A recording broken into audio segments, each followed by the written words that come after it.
Lagos traffic was always brutal, but this morning, it felt especially suffocating. Nnenna stared out the window of her father's silver Prado, lost in thought.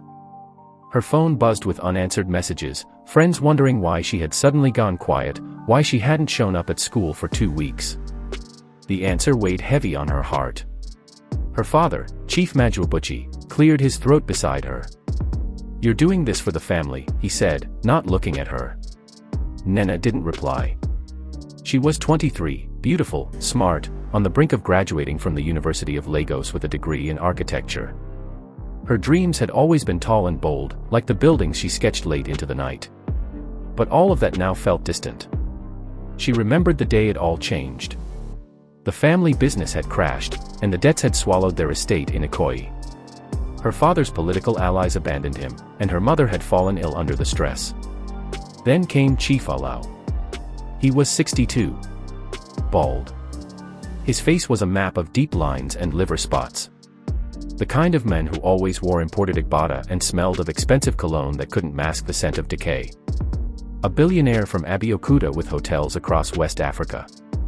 He offered a way out, marriage to Nnenna in exchange for clearing all her family's debts and providing round-the-clock care for her mother at Lagoon Hospital. Nnenna had said no. Twice. But then she had walked in on her father crying. So here she was, in a convoy heading to Banana Island, where the engagement ceremony would be held. She looked down at the coral beads on her wrist, symbols of tradition now weighing her down like chains. Her chest tightened as they passed through the gates of Chief Alau's mansion. Inside, guests filled the courtyard. Musicians played high-life music under a decorated canopy. Her friends were not invited. Her freedom was not invited. Chief Alau stood at the center, his Igbata bright gold, a smug smile stretched across his face. He opened his arms when he saw her. "My queen," he said. She looked past him. The sun reflected off the polished marble of the mansion. There was nowhere to run. Her knees nearly buckled when she stepped forward. And then, she saw him, standing by the fountain. A stranger in a fitted navy suit. He wasn't clapping like the others. He was watching her. Closely. Something about his expression made her heartbeat change rhythm. He didn't look like a guest. He looked like a threat.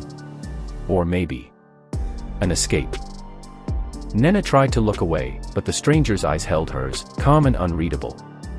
Her father gently nudged her forward, guiding her toward Chief Alau, who held out his pudgy, bejeweled hand. She placed her fingers in his. They were cold. Damp. "Nnenna," Chief Alau said, his voice deep and slow, "you will never lack anything. All of Lagos will know you as my wife." Laughter rose among the guests. Glasses clinked. A camera flash went off. Nnenna managed a smile that didn't reach her eyes. Her body stood beside the men. Her mind floated far above the compound, above the city, trying to remember who she used to be before everything collapsed. The stranger was gone. She scanned the crowd discreetly, heart racing. Where had he gone? "Your dressing room is upstairs, madam," one of the housemaids whispered to her, gesturing. "They want you to change into the red lace for the family photos." Nnenna nodded. She needed air. A moment. Anything. Inside the mansion, the luxury was suffocating. Walls of Italian marble. Chandeliers like dripping diamonds. Perfume thick in the air. She climbed the staircase alone, heels silent on the carpet. The maid had pointed to the third room on the right. But as she passed the second door, it creaked open slightly. It was him. The man from the courtyard. He stepped out, casually, holding what looked like a tablet. "You don't want to do this," he said calmly. She froze. "Who are you?" He glanced over his shoulder, then held up the tablet. On it, there were documents, photos, spreadsheets, scanned signatures. "I work with someone who's been watching Chief Alau. He's not just an old man looking for a young wife. He's dangerous. He launders money. And he's killed before." Nnenna's breath caught. The men continued. "You're not the first girl. You'd be the third wife. The others. One disappeared in Ghana. The other died in a car accident on 3rd Mainland Bridge. You think this marriage will save your family? It won't. He just wants ownership of you. Nnenna shook her head slowly, her voice barely audible. I have no choice. He's paying for my mother's care. He's keeping us alive. The stranger's voice dropped. There's always a choice. But you have to be ready to lose something to take it. She looked into his eyes. Who sent you? I'm not here to hurt you, he said. I'm here to help you disappear. Footsteps echoed below. Someone was calling her name. Nnenna. She turned her head. Her father. The stranger stepped back into the room, leaving the door ajar. If you want out, he said, meet me in the back kitchen in 5 minutes. No one will follow you there. And then he was gone. She stood frozen. She had 5 minutes to decide. Step into the red lace dress and become Mrs. Allow. Or vanish into the shadows with a stranger who might be the only person telling her the truth. She started walking. Nnenna's feet moved faster than her thoughts. Down the hallway, past the dressing room, past a portrait of Chief Allow in military regalia he never earned. She slipped her phone from her purse and turned it off. If she hesitated now, even for a breath, she would lose the will to keep going. The mansion's back corridor was quiet. She found the kitchen, empty except for a tray of untouched small chops on the marble counter. A door beside the industrial freezer was slightly ajar, light spilling through the crack. She pushed it open. The stranger was waiting. Good, he said. You're brave. I'm desperate, she whispered. He handed her a duffel bag. Change into this. Fast. Inside were a plain black t-shirt, jeans, sneakers, and a hoodie. Everything was a size too big, perfect for disappearing. Nnenna didn't ask questions. She changed behind a pantry door, stuffing her gelly and lace into a plastic bag. When she stepped out, the air already felt different, freer. Let's go, he said. They slipped out through a service door into the backyard, where 2 generators hummed behind a high concrete wall. He led her past them, through a side gate, where a nondescript Toyota Corolla waited, engine already running. Who are you? She asked again as they drove off, the gates closing behind them. My name is Sei, he said, checking the mirrors. I used to work for him. Nnenna stared. Chief Allow. He nodded. I was his fixer. Until I saw too much. They sped through Ikoyi, blending into late afternoon traffic. Nnenna kept her head low, pulse thudding in her ears. My family, they'll think I've been kidnapped. They'll get a message. You'll text them. We'll make it sound like you ran away with someone you love. That's believable, right? She almost laughed. I don't even know what love feels like anymore. Sei glanced at her. Then we'll fake it well. He drove toward Yaba, then into a neighborhood of old colonial flats and rusting gates. They pulled into a narrow compound. Sei parked, opened the door for her, and led her upstairs. The apartment was small. A single fan turned slowly above the bed. A corkboard was pinned with maps, photos, handwritten notes. You can stay here tonight, he said. Tomorrow, we leave Lagos. Her mouth went dry. Where? Benin. Then Calabar. Then we go quiet. She sat on the edge of the bed. And after that?